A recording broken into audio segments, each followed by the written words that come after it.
Okay guys, so this is what we're making today. A couple of roses. I'll go ahead and get back in the video, and at the end of the video I'm going to come back and explain the difference between these. Hey guys, Mike here in the forge today, and today we're going to talk about flowers. No, I'm not talking about the bouquet you go out and buy your wife on Valentine's Day. I'm talking about making some as a blacksmith. Now you can get kits online like I did. They come with these little pieces like that, and they'll come in several different sizes for your different sections of the flower. Now there's different ways you can go about doing this. You can go all in and spend a lot of money getting a lot of tools to make sure you do this, and it just looks absolutely like, you know, something God created and passed down.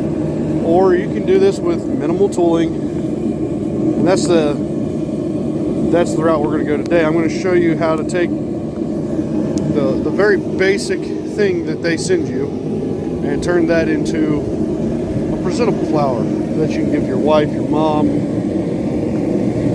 girlfriend, whoever, and they'll have something that will last forever, and they will always know that you made it.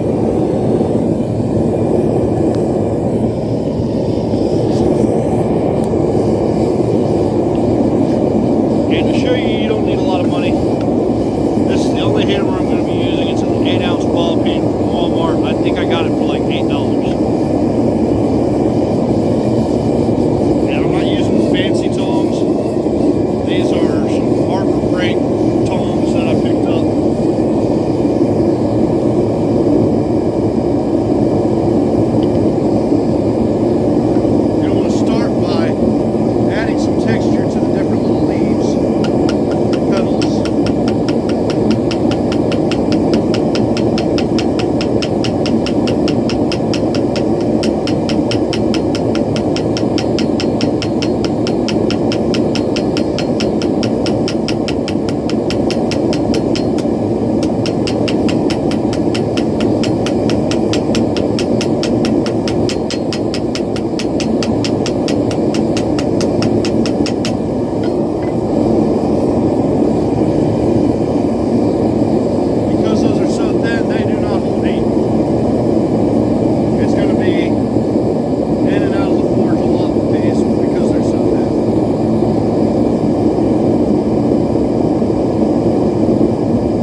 brake pedals.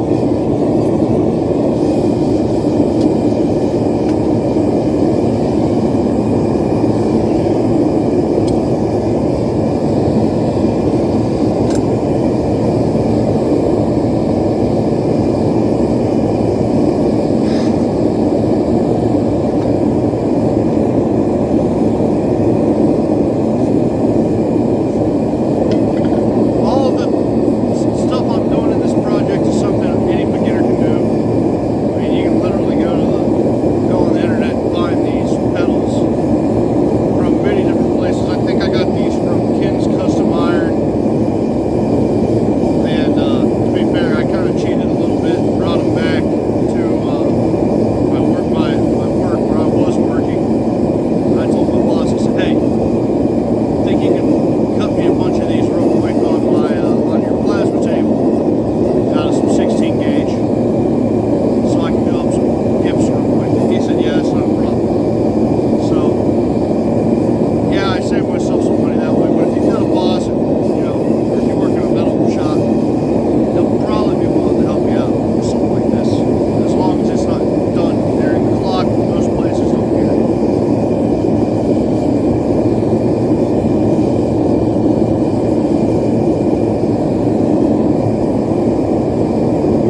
center punch of some variety. This is one I have.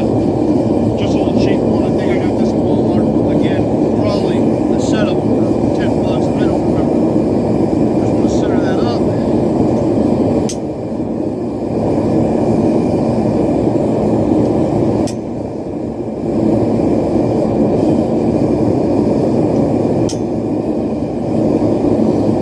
Set that one aside. Or you can go ahead and throw it back in the forge. As long as you've got your heat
Now, 15-20 minutes is all this is going to take you.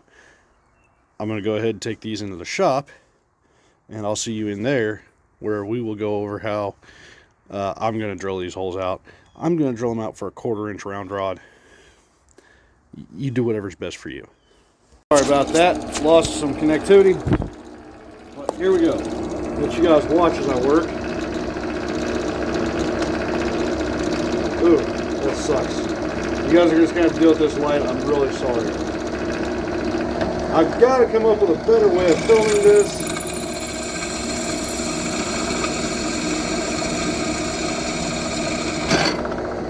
And also a better way of holding these.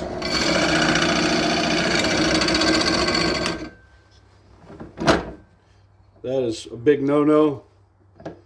I know there's some machinist somewhere looking at me, yelling at me. But we use what we have available to us in our shops. And that's going to leave me with that. You could also just hot punch these at the forge. That is an option. Takes a little bit, a modicum of more skill, but not much.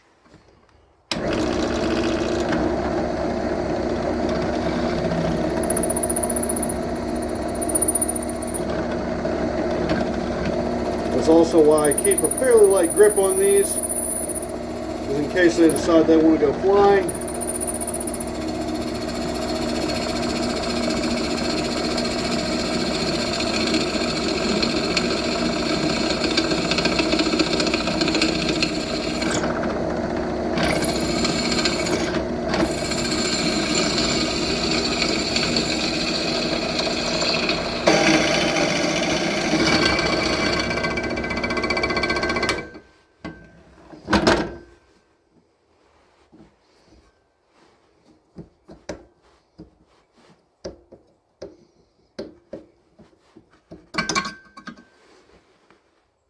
You're definitely going to need to clean the backs of these up with a file, or in my case, I'm going to use a belt sander. So, just something to keep in mind.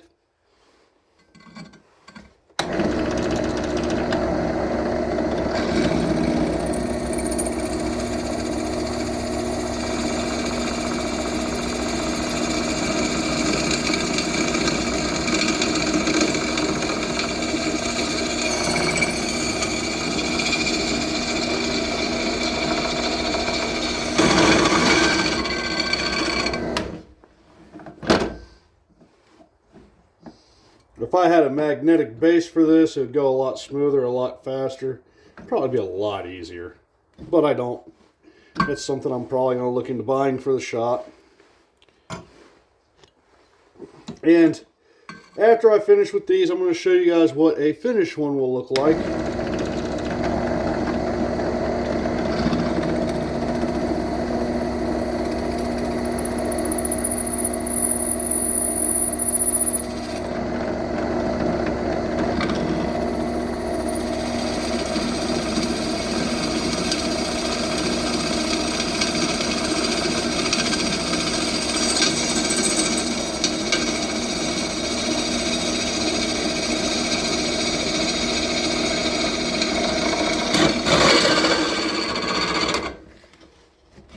Again, I know there's a machinist somewhere out there cursing my name, and that is fine.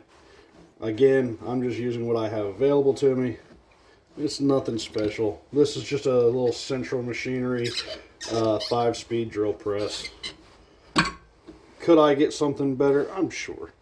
But it suits my needs.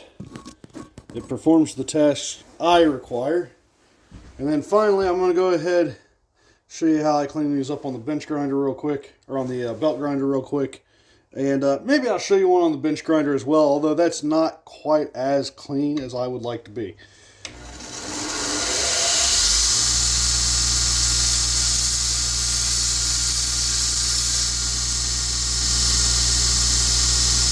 Now that hole's cleaned up,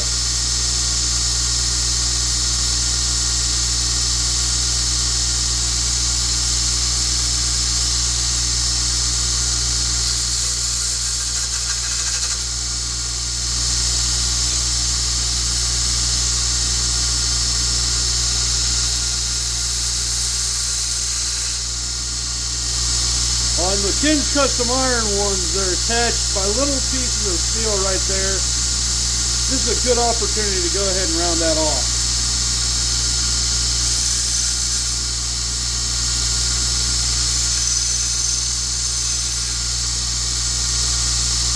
And now it's nice and clean.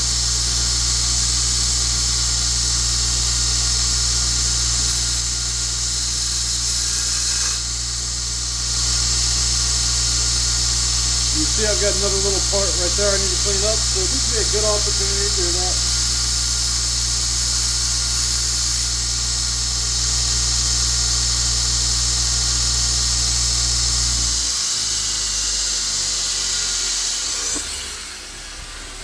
Now, I'm going to show you in real time how long it takes. I always forget about that damn shelf. Ow. Alright, I'm going to show you in real time just how long it takes to put a nice finish on these that'll last a lifetime. Something that your partner, your friend, your customer will appreciate. And it's as simple as just having a container filled with some vegetable oil. There are other methods you could use. This is the method I'm going to use. I am going to use a different set of tongs for this. Not because I need to or because there's something magical about using a different set. I just so happen to have left my other tongs, the cheap ones I was using, in my shop. Now so far, everything I've done you could do for next to nothing, and probably using tools if you are a craftsman or whatever, a tradesman, a smith of any level. These are all tools you likely have in your home shop. I am actually going to go get that other pair of tongs because those tongs are set up for 1/4 inch stock. And 16 gauge and 1/4 inch, there's a hell of a difference there. Watch the shelf. Don't need to take my head off.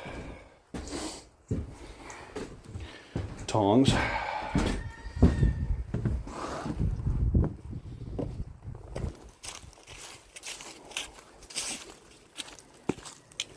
Now some of you are probably saying, Mike, we don't really ever see you wearing a coat in your videos.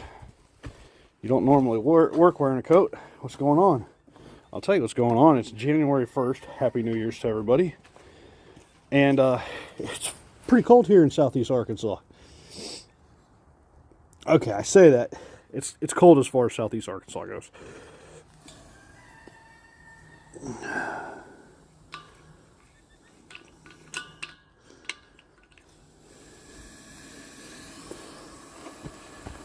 There's my lighter.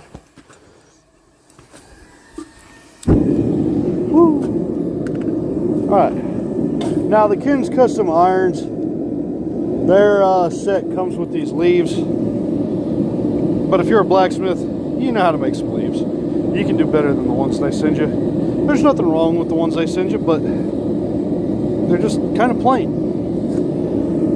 And, I mean, so are the flowers to be fair, but they send you several different sizes of these. But if you're a blacksmith, you know how to make some leaves that you can forge and throw on there, and you can make your significant other the leaves that you think they would like. Okay, so I'm going to turn this around now. Alright. So, you're going to wait until they're not necessarily just screeching hot. That's plenty warm enough. And that's all there is to it. Set that one aside, let it cool off. On to the next one. You want to take care to not knock these and bend these too much when you're doing this. Although it's 16 gauge. If you do ruin the bend you initially put in there, you can put a new one in pretty quick, pretty easy. And as you see, there you go.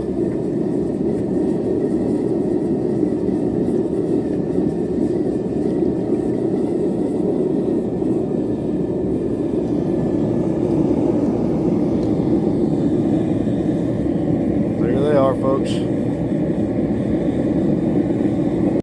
Alright, so remember at the beginning of the video I said I was going to come back and explain the difference between these. These are the ones we just made. You can see there's the hole.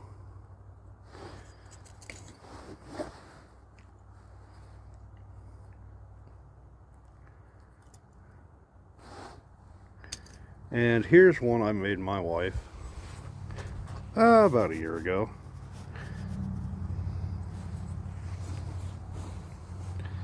And I did use the Ken's Custom Iron leaves. And like I said, they are kind of basic. That's why I said probably a better idea to use some of your own. I just welded on a bolt to the center. And I left her a little note telling her I'd love her till the last petal fell. So what's the difference here? This is the other flower that Ken sells. And you can see I've made those form up quite a bit tighter. You don't have to. You can leave them loose like this and they look just fine. I just wanted them tighter for my own personal choice. But there you go. When it comes to blacksmithing, 99% of everything we're doing is entirely up to our own creativity. So this is something that you can do. Like I said, this is something you guys can knock out in really under an hour in your shop. So, and with practice, you can probably get a set down in under 15 minutes as far as forged and drilled. And you could probably have a handle on there or a stem on there in, truth be told, 20 minutes, 30 minutes. This is something you can take to crafts fairs and sell for 20 bucks. I think I got the set with both style of flowers for 20 bucks with, that's 3 different size petals or flower pieces and 3 different size leaves that you can put on your stems per flower. So a total of, what is it, 12 leaves and 9 or 18 leaves and 6, I don't know, it's some weird, I'm not mathing today. So anyways, there you have it. It's that easy. This is something you guys can do in your own shop. Your loved ones will appreciate it because it's something you made them, and it'll probably be put up somewhere in a place of honor to them. So I guess the thing I'm trying to tell you is in 2024, get out to your shop, make something, let your loved ones know you care, and yeah, have fun, because that's what blacksmithing is supposed to be all about. That's it till next time, guys.